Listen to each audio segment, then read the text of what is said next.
আসসালামু আলাইকুম ওয়া রাহমাতুল্লাহি ওয়া বারাকাতুহু।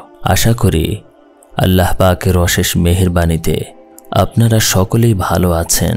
ভাবো তো ভাই, রাতের গভীরে কেউ যদি তোমাকে ধীরে ধীরে ডাকে, ওঠো, এখনই সময় বদলে যাওয়ার। তুমি অবাক হয়ে বলো, কে? সে বলে, তোমার জীবনের সবচেয়ে জরুরি কাজটা এখনো পড়ে আছে। একজন মানুষ একদিন এমনই এক ডাক পেয়েছিলেন ভাই। তিনি আর ঘুমাতে পারেননি, উঠে দাঁড়ালেন, আর তার সেই ওঠা বদলে দিল পুরো পৃথিবীকে। আজ আমি তোমাকে সেই ডাকে জেগে ওঠার গল্পটাই বলবো। একটা গল্প যেটা শুধু শুনে যাবার জন্য না, মনের ভেতর নাড়া লাগানোর জন্য। তাই ভাই, দয়া করে পুরোটা শোনো, কারণ এটা শুধু একটা ইতিহাস না, হতে পারে এটাই তোমার নতুন করে জেগে ওঠার শুরু। প্রথম সূরা আলাক নাজিল হয়। এর 3 বছর পর মক্কার রাস্তা ধরে হাঁটছিলেন হুজুর সাল্লাল্লাহু আলাইহি ওয়াসাল্লাম। এমন সময় মাটি ও আকাশের মাঝামাঝি জায়গায় দেখা হলো জিব্রাইল আমিনের সাথে। নাজিল হলো দ্বিতীয় সূরা, ইয়া আইয়ুহাল মুদ্দাসির কুম ফাআনজির ওয়া রাব্বাকা ফাকাব্বির। হে কম্বলাবৃত, উঠুন, ভয় দেখান মানুষকে, আর শোনান আপনার প্রতিপালকের গৌরব ও অহংকারের কথা। তারপর 23 বছর পর্যন্ত হুজুর সাল্লাল্লাহু আলাইহি ওয়াসাল্লাম আর বিশ্রাম নেননি, ঠিকমতো খাননি, শুধু অপরের কাছে দাওয়াত পৌঁছানোর জন্য। দাওয়াতের আমল কিয়ামত পর্যন্ত সচল করার জন্য। নিজেকে নিঃশেষ করলেন, ঘাম দিলেন, রক্ত দিলেন, সাথীদেরকে আত্মবলিদানে উদ্বুদ্ধ করলেন।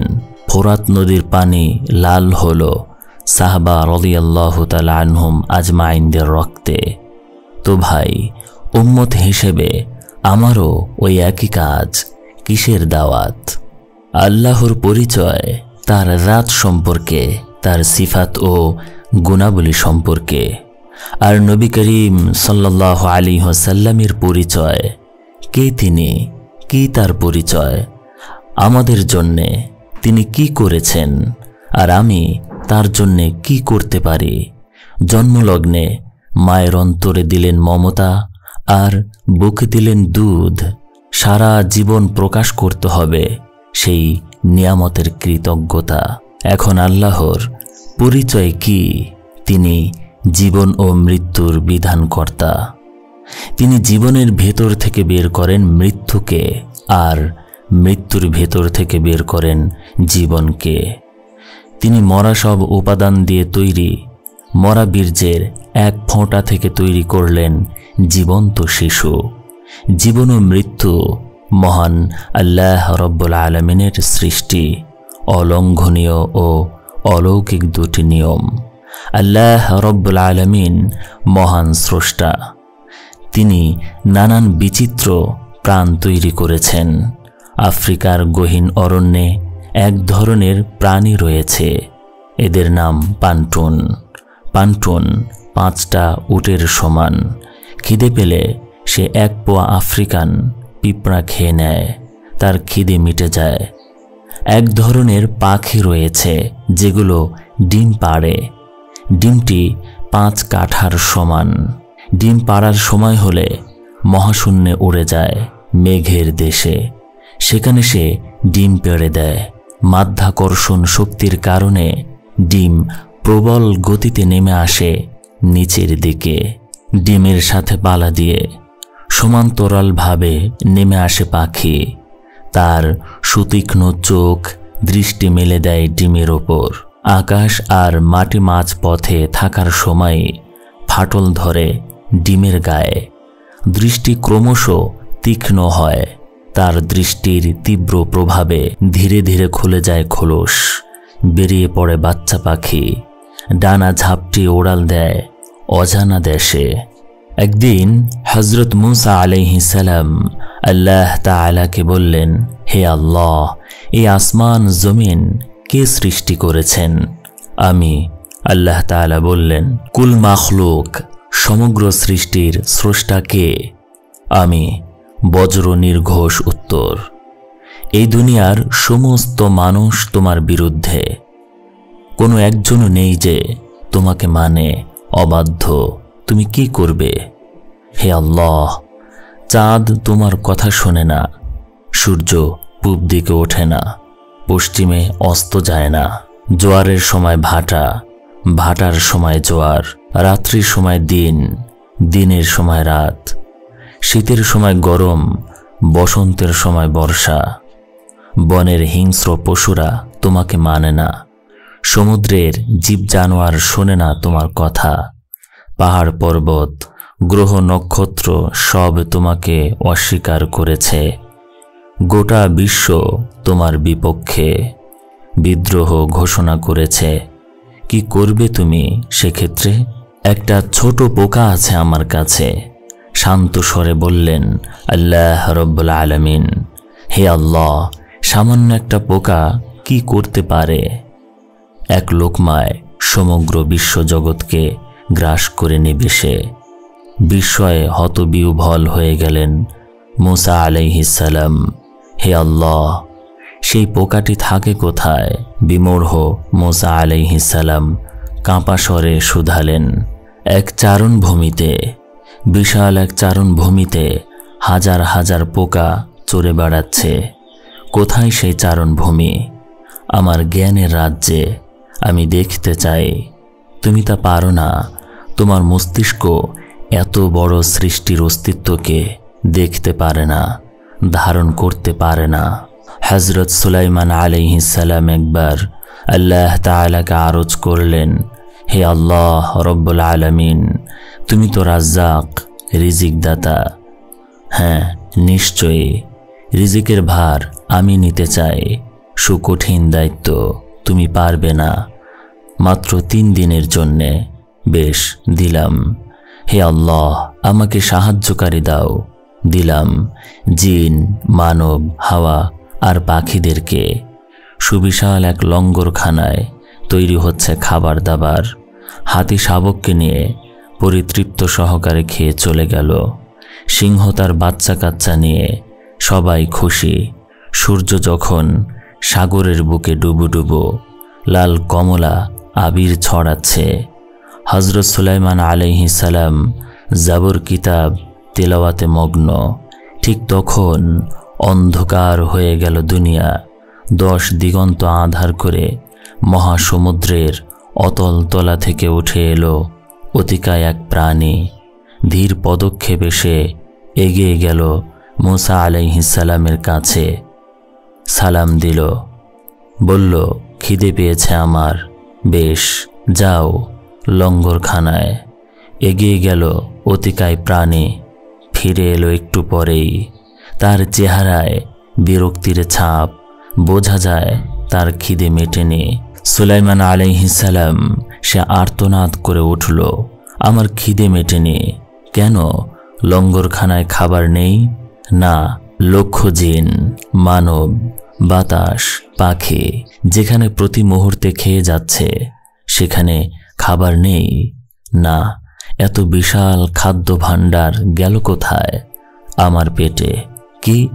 হ্যাঁ, ওটা ছিল আমার এক লোকমার খাবার। কি বলছো তুমি?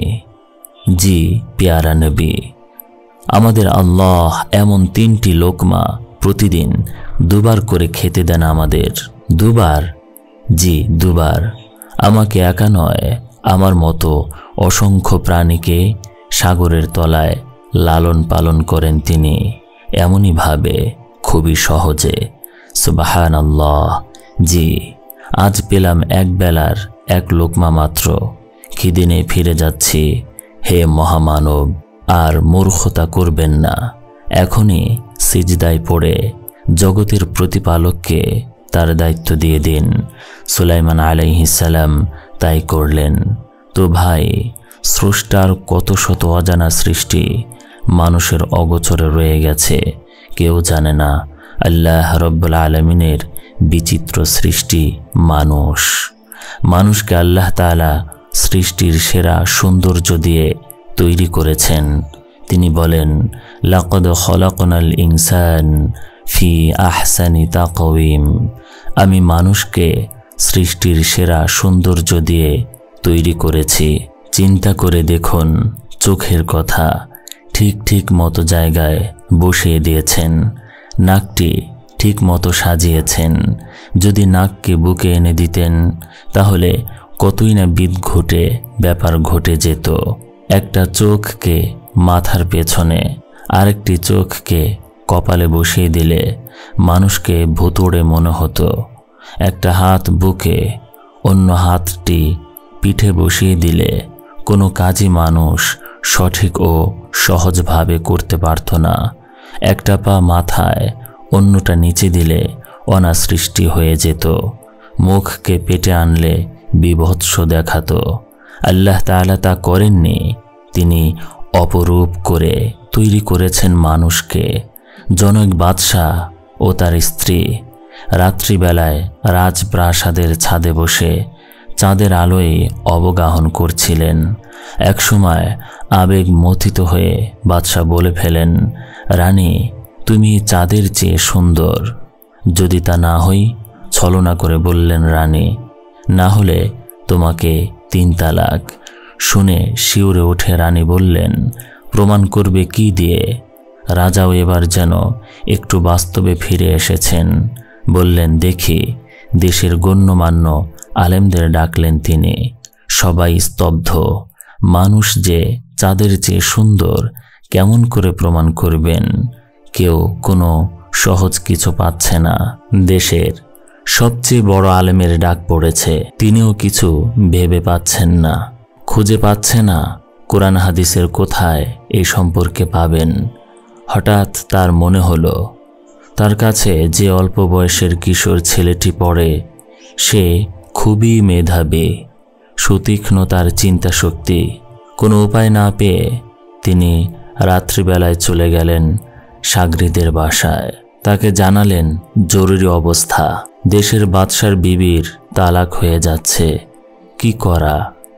কিশোর ছেলেটি বললেন, উস্তাদজি, অস্থির হবেন না, বাড়ি যান। আগামীকাল দেশের সব বরেণ্য আলেমদের জড়ো করুন। এশার নামাজের সময় উত্তর দিয়ে দেব। এশার নামাজের সময় জড়ো হলেন সবাই। নামাজ পড়াবো আমি। কিশোর বললেন, তুমি? সবাই সমস্বরে বললেন, এত বড় বড় আলেম থাকতে?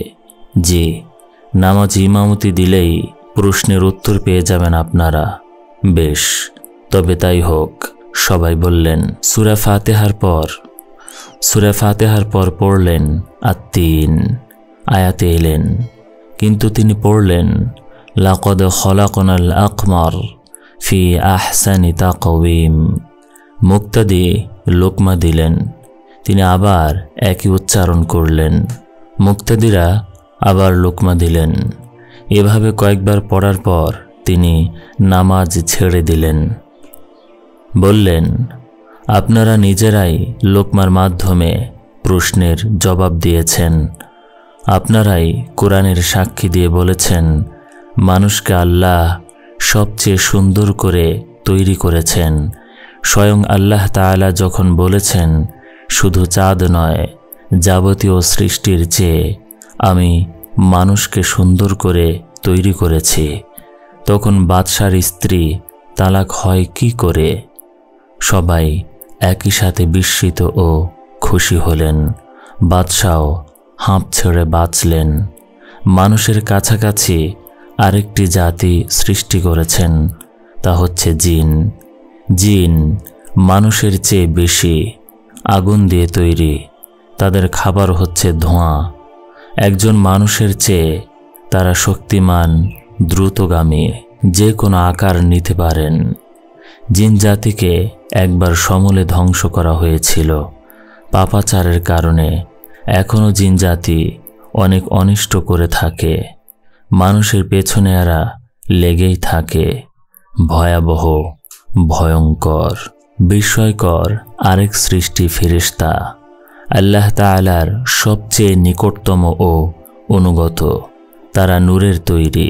তিরমিজিতে হাদিস হাসান বলে আখ্যায়িত এ হাদিসটি এসেছে। আবু হুরাইরা রাদিয়াল্লাহু তাআলা আনহু থেকে বলা হয়েছে, রাসূলুল্লাহ সাল্লাল্লাহু আলাইহি ওয়াসাল্লাম বলেছেন, আসমান কেঁপে উঠল, কারণ আসমান নিশ্চয়ই আল্লাহর ভয়ে কেঁপে ওঠার উপযুক্ত।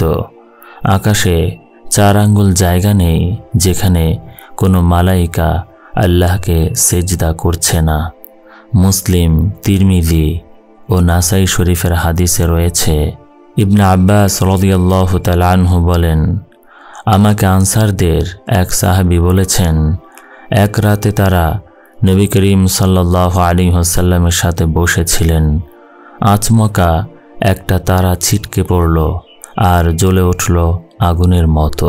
তিনি সাল্লাল্লাহু আলাইহি ওয়াসাল্লাম জিজ্ঞেস করলেন, তারা যখন এমন করে ছিটকে পড়ে তখন তোমরা কি বলো? উত্তরে তারা বললেন, আমরা বলে থাকি, আজ রাতে একজন মহামানব জন্মগ্রহণ করেছেন বা মৃত্যুবরণ করেছেন। তিনি বললেন, আকাশের তারা কখনো জন্ম বা মৃত্যুর কারণে ছিটকে পড়ে না। আসলে মহান আল্লাহ তাআলা যখন কোনো কাজ করেন তখন আরশ বয়ে চলা ফেরেশতারা আল্লাহর প্রশংসা পাঠ করে, সাথে সাথে তার কাছের ফেরেশতারাও আল্লাহর প্রশংসা পাঠ করেন। এমনকি শেষ আকাশের ফেরেশতারাও তাসবিহ পাঠ করেন। তারপর তারা আরশ বহনকারীদের জিজ্ঞেস করেন, কি বলেছেন পরম প্রভু? তারা সংবাদ বলে দেয়। এভাবে একে অন্যের কাছ থেকে খবর জানতে পারেন আকাশবাসীরা। এমনি করে এ খবর শেষ আকাশের বাসিন্দারা জানতে পারেন। তারপর খুবই গোপনে জিনেরা শোনে সে সংবাদ আর তাদের অনুসারীদের কাছে পৌঁছে দেয়। যে সংবাদটুকু তারা দৈববাণী থেকে শোনে তা সত্য, কিন্তু তারা সঠিকভাবে বলে না। তারা এর সাথে মিথ্যা আর বাড়িয়ে বলে। মুসলিম শরীফে আম্মা জান আয়েশা রাদিয়াল্লাহু তাআলা আনহা থেকে বলা হয়েছে, রাসূলুল্লাহ সাল্লাল্লাহু আলাইহি ওয়াসাল্লাম বলেছেন, ফেরেশতারা নূরের তৈরি। জিনদের সৃষ্টি করা হয়েছে ধোঁয়া ছাড়া আগুন দিয়ে, আর আদম জাতিকে সৃষ্টি করা হয়েছে এমন জিনিস দিয়ে যা তোমাদের বলা হয়েছে। মেরাজ সম্পর্কে হাদিস দিয়ে প্রমাণিত হয়েছে, বিশ্বনবী সাল্লাল্লাহু আলাইহি ওয়াসাল্লামের সামনে বাইতুল মামুর হাজির করা হয়েছিল। এটি 7 আসমানে। প্রত্যেক দিন তাতে তওয়াফ করে 70,000 ফেরেশতা, আর দ্বিতীয়বার সুযোগ পায় না।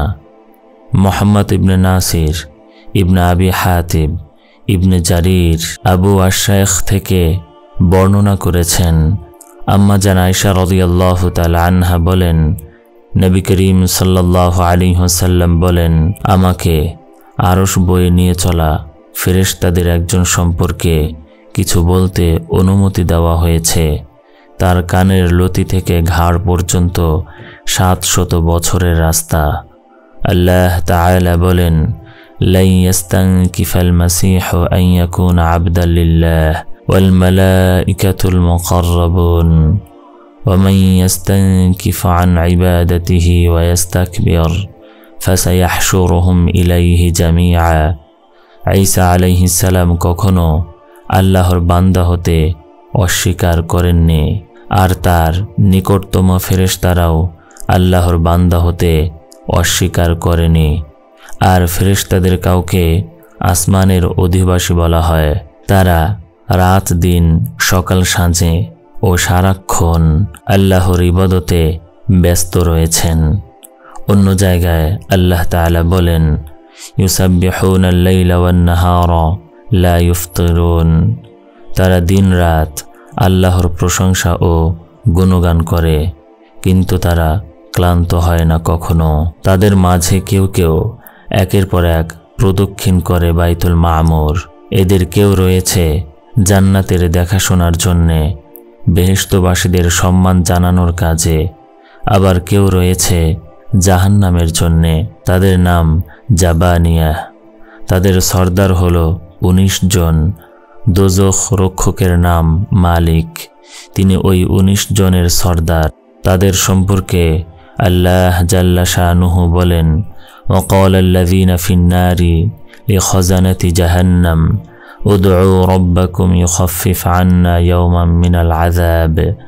জাহান্নামবাসীরা প্রহরীকে বলবে, তুমি তোমার প্রতিপালককে বলো তিনি যেন একদিনের জন্যে আমাদের শাস্তি কমিয়ে দেন। আরেক জায়গায় আল্লাহ তাআলা বলেন, ওয়ানাদা ওয়া মালিকু লিয়াকদি আলাইনা রাব্বাকুম ক্বালা আন্নাকুম মাকিসুন। দোজখীরা চিৎকার করে বলবে, হে মালিক, তুমি তোমার প্রতিপালককে বলো যেন মৃত্যুদান করেন। উত্তরে তিনি বলবেন, চিরকাল বেঁচে থাকবে তোমরা।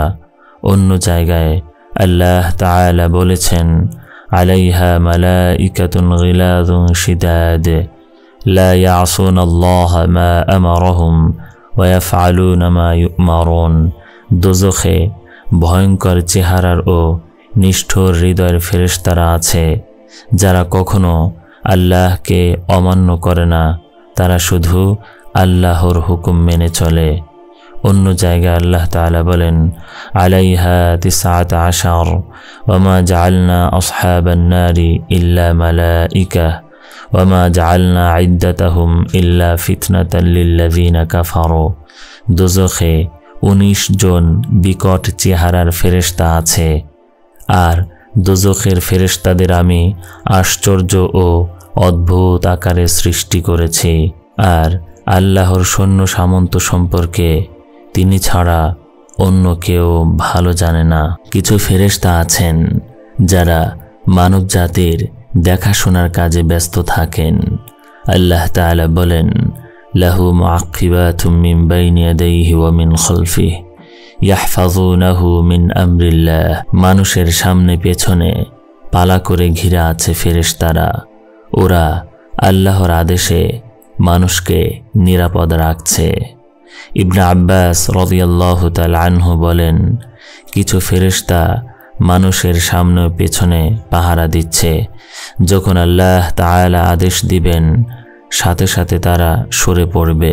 মুজাহিদ রাদিয়াল্লাহু তাআলা আনহু বলেন, কোনো মানুষ ফেরেশতাদের নিরাপত্তা থেকে দূরে নয়।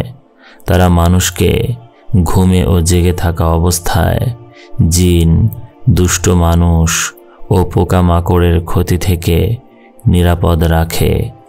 ফেরেশতাদেরকেও বান্দার আমল লক্ষ্য করার কাজে নিয়োজিত আছেন।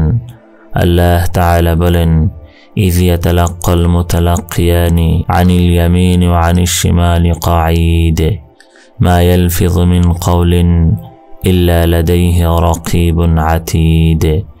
যখন ডান ও বাঁয়ের দুজন ফেরেশতা একে অন্যের সাথে দেখা করে, ওই লোক যা বলবে আর করবে তা তারা ধারণ করে রাখেন। আরেক জায়গায় আল্লাহ তাআলা বলেছেন, ওয়া ইন্না আলাইকুম লাহাফিযিন কিরামান কাতিবিন ইয়ালামুনা মা তাফআলুন। নিশ্চয়ই রয়েছে তোমাদের জন্য পাহারাদার, তারা সম্মানিত লেখক, তোমরা যা করো তা তারা জানে। ইবনে আব্বাস রাদিয়াল্লাহু তাআলা আনহু থেকে বলা হয়েছে, রাসূলুল্লাহ সাল্লাল্লাহু আলাইহি ওয়াসাল্লাম বলেছেন, আল্লাহ তোমাদের নগ্ন হতে নিষেধ করেছেন, কাজেই তোমরা ফেরেশতাদেরকে লজ্জা করো, যারা তোমাদের সাথী, অতি সম্মানিত আর আমলনামার লেখক। ওরা 3 সময় ছাড়া তোমাদের থেকে আলাদা হয় না, পায়খানা, পেশাব, স্ত্রী সহবাস আর গোসলের সময়। তোমরা যখন খোলা জায়গায় গোসল করো, তখন কাপড়, দেয়াল বা অন্য কিছু দিয়ে নিজেদের আড়াল করে নেবে। হযরত আবু হুরায়রা রাদিয়াল্লাহু তাআলা আনহু নবী করিম সাল্লাল্লাহু আলাইহি ওয়াসাল্লাম থেকে বলেন, তোমাদের কাছে রাত দিন পালা করে আসা যাওয়া করেন ফেরেশতারা। তারা ফজর ও আসরের সময় জড়ো হন। যারা তোমাদের সাথে রাতে থাকে তারা ভোরে আকাশে উঠে যায়। আল্লাহ তাআলা তাদের জিজ্ঞেস করেন, তোমরা আমার বান্দাদের কি অবস্থায় ছেড়ে এসেছ? অথচ তিনি বেশি জানেন। তখন ফেরেশতারা উত্তর দেয়, ওদেরকে নামাজ পড়তে দেখে এসেছি, আর নামাজরত অবস্থায় ওদের কাছে গিয়েছিলাম। অন্য জায়গায় আবু হুরায়রা রাদিয়াল্লাহু তাআলা আনহু বলেন, তোমরা ইচ্ছে করলে পড়তে পারো, ওয়া কুরআনুল ফাজর ইন্না কুরআনুল ফাজরি কানা মাশহুদা। ফজরের নামাজে কোরআন তেলাওয়াত করো, নিশ্চয়ই এই তেলাওয়াত সাক্ষ্য হবে। তো ভাই, লক্ষ কোটি ফেরেশতা একবার শয়তানের সাথে হুজুর সাল্লাল্লাহু আলাইহি ওয়াসাল্লামের সাক্ষাৎকার হলো। অনেক কথা। এক পর্যায়ে তিনি জিজ্ঞেস করলেন, তোমার অনুচরদের সংখ্যা কত? শয়তান বলল, আমাকে নির্দেশ দেওয়া হয়েছে আপনার সাথে মিথ্যা না বলার জন্যে। শুনুন তাহলে, এই দুনিয়াতে যত মানুষ আছে তার 10 গুণ পাখি, পাখি যত আছে তার চেয়ে 10 গুণ হচ্ছে জীব জানোয়ার, জীব জানোয়ার যত আছে তার চেয়ে 10 গুণ জিন, তার চেয়ে 10 গুণ শয়তান, আর শয়তানের চেয়ে 10 গুণ ফেরেশতা। তো লোম কূপে কূপে ফেরেশতা, পাতায় পাতায় ফেরেশতা, কোরআনের প্রতিটি আয়াত হেফাজতের জন্য ফেরেশতা, অসংখ্য অগণিত। আল্লাহর তৈরি প্রাণের দেখাশোনা নিয়ন্ত্রণের জন্যে ফেরেশতাদের সৃষ্টি। শ্রেষ্ঠ ফেরেশতা জিবরাইল, মিকাইল, ইসরাফিল ও আজরাইল আলাইহিমুসসালাম। ইসরাফিল আলাইহিসসালাম প্রলয় সিংহা বাজানোর জন্যে, আর আজরাইল আলাইহিসসালাম জান কবজের জন্যে। মালাকুল আরহাম নামে এক ধরনের ফেরেশতা আছে, আল্লাহ তাআলা সৃষ্টি করেছেন। গর্ভে যখন শিশু, তখন এই ফেরেশতা তার রক্ত ও গোশতের সাথে মৃত্যু স্থানের মাটি মিশিয়ে দেন। ওই মিশ্রিত মাটি একদিন মানুষটিকে টেনে আনে মৃত্যুর জায়গায়, সেখানেই সে মারা যায়। আল্লাহ তাআলা বলেন, কুল লাউ কুনতুম ফি বুয়ুতিকুম লাবারাযাল্লাযীনা কাতাবা আলাইহিমুল কতলু ইলা মাদাজি'হিম। হে নবী, আপনি বলে দিন, তোমরা যদি তোমাদের ঘরের ভেতরেও থাকো, তবু যার যেখানে মৃত্যু আছে তাকে অবশ্যই সেখানে যেতে হবে। বলা হয়েছে, হযরত আজরাইল আলাইহিসসালাম নবীদের দেখা করতে আসতেন। একবার তিনি সুলাইমান আলাইহিসসালামের দরবারে আসেন। সেখানে বসা একজন সুশ্রী যুবকের দিকে কঠিন দৃষ্টিতে তাকালেন। যুবকটা ভয় পেল। আজরাইল আলাইহিসসালাম চলে যাবার পর যুবক বলল, হে আল্লাহর রাসূল, আমার অনুরোধ, আপনার আদেশে বাতাস যেন আমাকে এখনই চীন দেশে পৌঁছে দেয়। খানিকক্ষণের মধ্যেই চীনে পড়ল যুবক, আর তার একটু পরে আজরাইল আলাইহিসসালাম আবার হাজির বাদশার দরবারে। ব্যাপার কি? সুলাইমান আলাইহিসসালাম জিজ্ঞেস করলেন, ছেলেটাকে কড়া চোখে দেখার কারণ কি? কারণ ওই দিনই তার জান কবজ করার জন্যে আল্লাহ আমাকে আদেশ করেছেন। ভালো কথা, কিন্তু আপনার দরবারে নয়, চীন দেশে। সুবহানাল্লাহ। আপনার দরবারে তাকে দেখে অবাক হয়ে সে ভয় পায়।